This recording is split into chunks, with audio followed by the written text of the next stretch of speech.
प्रभु यीशु मसीह के प्रियजनों, आप सभी को जय मसीह की। कैसे हैं आप लोग? आशा करता हूं कि आप प्रभु यीशु के नाम में सुरक्षित होंगे। तो प्रभु यीशु मसीह के प्रियजनों, आज हम बातचीत करने वाले हैं कि प्रभु भोज में शामिल होने से पहले हमें अपने आप को कैसे तैयार करना है, किस रीति से प्रभु भोज में शामिल होने की ज़रूरत है। क्योंकि बहुत सारे ऐसे लोग हैं जो प्रभु भोज तो लेते हैं पर उन्हें सही तरीका नहीं मालूम होता है। और बाइबल कहती है कि जो कोई अनुचित रीति से प्रभु के देह और लहू में सहभागी होगा तो वह प्रभु के देह और लहू का अपराधी ठहरेगा। इसलिए प्रभु यीशु मसीह के प्रियजनों, आज इस वीडियो को आप इग्नोर ना करें ताकि आप प्रभु भोज को सही तरीके से कैसे लेनी चाहिए जान सकें, ताकि आप प्रभु की ओर से दोषी ना ठहरने पाएं। तो प्रभु यीशु मसीह के प्रियजनों, वीडियो में जाने से पहले हमारी आपसे निवेदन है कि आप स्वर्गीय वचन चैनल को सब्सक्राइब करें और बेल आइकन को दबाएं ताकि हर एक वीडियो का नोटिफिकेशन आपको मिलता रहे। और इस वीडियो के कमेंट में अपनी प्रार्थना निवेदन को भेज सकते हैं ताकि हम आपके लिए प्रार्थना कर सकें, आपकी समस्याओं के लिए प्रार्थना कर सकें। और इस वीडियो से रिलेटेड कुछ भी डाउट हो तो आप मुझे कमेंट कर सकते हैं। तो प्रभु यीशु मसीह के प्रियजनों, देर न करते हुए हम प्रभु भोज में शामिल होने से पहले कैसे अपने आप को तैयार करें जानें। तो प्रभु यीशु मसीह के प्रियजनों, हम आपको बताना चाहते हैं कि प्रभु भोज में सहभागी होने से पहले हमें आत्मिक रूप से तैयार रहना आवश्यक है। बाइबल हमें सिखाती है कि हमें स्वयं की जांच करनी चाहिए, पश्चाताप करनी चाहिए और विश्वास के साथ प्रभु के शरीर और लहू को ग्रहण करना चाहिए। प्रभु यीशु मसीह के प्रियजनों, हम आपको बताना चाहते हैं कि प्रभु भोज में सहभागी होने से पहले हमें 3 बातों पर विशेष करके ध्यान देने की जरूरत है, जिसमें पहला है आत्म परीक्षण और पश्चाताप करना चाहिए, जो पहला कुरिन्थियों 11 अध्याय 27 और 29 पद में लिखा हुआ है। उसके अनुसार हमें पश्चाताप करनी चाहिए और अपने आत्मा का परीक्षण करना चाहिए। और दूसरी मुख्य बातें यह है कि विश्वास और धन्यवाद के साथ भोज लेना चाहिए, जो हम मत्ती 26 और 28 पदों को जब हम पढ़ते हैं उसमें इस प्रकार से लिखा हुआ है।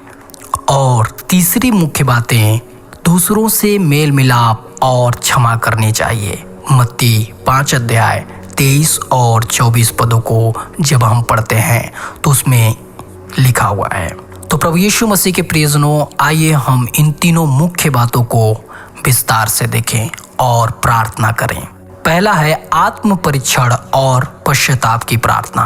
तो प्रभु यीशु मसीह के प्रियजनों, प्रभु भोज लेने से पहले हमें अपने हृदय की जांच करनी चाहिए और यदि कोई पाप हो तो उसे स्वीकार करके प्रभु से क्षमा मांगनी चाहिए। तो आइए हम उस वचन को पढ़ें कि हमें किस रीति से अपने आप को जांचना है। पहला कुरिन्थियों 11 अध्याय का 27 से लेकर 29 पद तक इसमें इस प्रकार से लिखा हुआ है, इसलिए जो कोई अयोग्य रीति से प्रभु की रोटी खाए या उस कटोरे में से पिए, वह प्रभु के शरीर और लहू का अपराधी ठहरेगा। इसलिए मनुष्य को अपने आप को जांच लेना चाहिए और उस रोटी में से खाना और उस कटोरे में से पीना चाहिए, क्योंकि जो बिना पहचाने प्रभु की देह खाता और पीता है वह अपने ऊपर दंड लाता है। तो प्रभु यीशु मसीह के प्रियजनों, आइए हम इस वचन को अपने मनों में रखते हुए एक छोटी सी प्रार्थना करें। हे प्रभु यीशु, मैं अपने जीवन की जांच करता हूँ। यदि मैंने कोई पाप किया है जाने अनजाने में, कृपया मुझे क्षमा करें, मुझे शुद्ध करें और अपने पवित्र आत्मा से मेरी अगुवाई करें ताकि मैं योग्य रीति से आपके भोज में सहभागी हो सकूं। आमीन।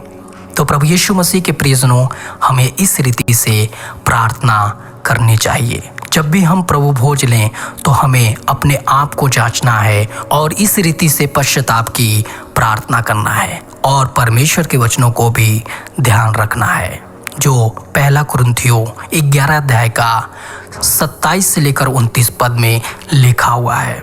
और दूसरी मुख्य बात यह है विश्वास और धन्यवाद की प्रार्थना। प्रभु यीशु मसीह के प्रियजनों, हमें यह स्मरण रखना चाहिए कि प्रभु भोज केवल एक धार्मिक प्रक्रिया नहीं, बल्कि यीशु मसीह के बलिदान की याद में ली जाने वाली आत्मिक सहभागिता है। हमें विश्वास के साथ इसे ग्रहण करना चाहिए। तो आइए हम उस पदों को पढ़ें। मत्ती 26 अध्याय 26 से लेकर 28। इसमें इस प्रकार से लिखा हुआ है, जब वे खा रहे थे तो यीशु ने रोटी ली और आशीष देकर तोड़ी और चेलों को दी और कहा, लो खाओ, यह मेरी देह है। फिर उसने कटोरा लेकर धन्यवाद किया और उन्हें दिया और कहा, तुम सब इसमें से पियो, क्योंकि यह वाचा का मेरा वह लहू है जो बहुतों के लिए पापों की क्षमा के निमित्त बहाया जाता है। तो प्रभु यीशु मसीह के प्रियजनों, आइए इस वचन के अनुसार हम एक छोटी सी प्रार्थना करें। हे यीशु मसीह, मैं आपके बलिदान के लिए आपको धन्यवाद देता हूँ। आपने मेरे पापों के लिए अपना लहू बहाया और अपनी देह तोड़ी।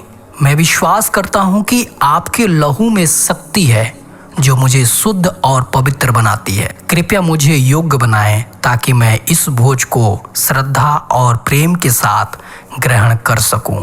आमीन। तो प्रभु यीशु मसीह के प्रियजनों, हमें इस रीति से प्रार्थना करनी चाहिए। और तीसरी मुख्य बात यह है कि मेल मिलाप और क्षमा की प्रार्थना। तो प्रभु यीशु मसीह के प्रियजनों, यीशु मसीह ने हमें सिखाया, यदि हमारे मन में किसी के प्रति बैर या कटुता हो तो हमें पहले मेल मिलाप करना चाहिए और फिर प्रभु भोज में भाग लेना चाहिए। तो आइए हम उस पदों को पढ़ें जो परमेश्वर का वचन हमें कहता है। मत्ती 5 अध्याय 23 और 24 पद। इसमें इस प्रकार से लिखा हुआ है, इसलिए यदि तू वेदी पर भेंट चढ़ाने जा रहा हो और वहां तुझे स्मरण आए कि मेरे भाई को तुझसे कुछ शिकायत है, तो अपनी भेंट वहीं वेदी के आगे छोड़ दे और पहले जाकर अपने भाई से मेल कर, तब आकर अपनी भेंट चढ़ा। प्रभु यीशु मसीह के प्रियजनों, आइए इस वचन के अनुसार हम फिर से एक छोटी सी प्रार्थना करें। हे प्रभु, यदि मेरे मन में किसी के प्रति कटुता, बैर या क्षमा ना करने का भाव हो तो कृपया मुझे सिखाएं। मुझे सामर्थ्य दें कि मैं दूसरों को क्षमा कर सकूं, जैसे आपने मुझे क्षमा किया। मेरे हृदय को शुद्ध करें ताकि मैं आपके भोज में सही रीति से सहभागी हो सकूं। आमीन। तो प्रभु यीशु मसीह के प्रियजनों, हम आपको बताना चाहते हैं कि प्रभु भोज में सहभागी होने से पहले हमें इन 3 मुख्य बातों को मनन करने की जरूरत है। यदि हम 3 बातों को समझ लेते हैं और उन 3 मुख्य बातों के अनुसार जिस रीति से हमने प्रार्थना की, उसी रीति से आपको प्रार्थना करने की जरूरत है।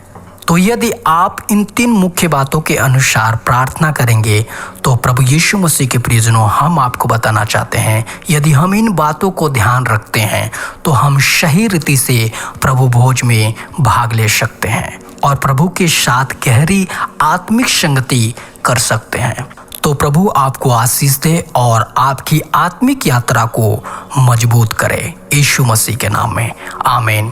प्रभु यीशु मसीह के प्रियजनों, हमारी आपसे विनती है कि आप इस चैनल को सब्सक्राइब करें और बेल आइकन को दबाएं ताकि हर एक वीडियो का नोटिफिकेशन आपको मिलता रहे। और आपकी कोई भी प्रार्थना निवेदन हो तो आप कमेंट के जरिए हमें भेज सकते हैं, या तो डिस्क्रिप्शन में जो व्हाट्सएप नंबर है मेरा, उस पर भेज सकते हैं। प्रभु आप सभी को आशीष दे, यीशु के नाम में। आमीन।